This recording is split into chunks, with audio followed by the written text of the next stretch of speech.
we have new technologies now that are much more effective than traditional oral antidepressants. One example, something non-invasive and pretty cutting edge, is transcranial magnetic stimulation, what is termed TMS.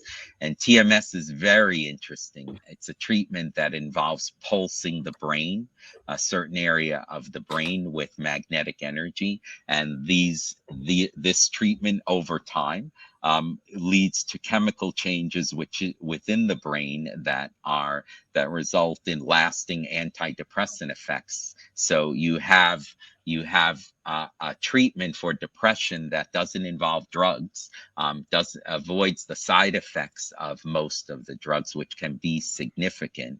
I mean, traditional or oral antidepressants can be very sedating, can have serious sexual side effects, and so all of these things added together make people somewhat reluctant to be on them long term. Well, now we have an alternative to those medications that avoids all of those things, and allows somebody to use a non-invasive treatment that has really impressive results. Something that I see all the time when I'm covering that clinic, and it's very gratifying to see people respond to these newer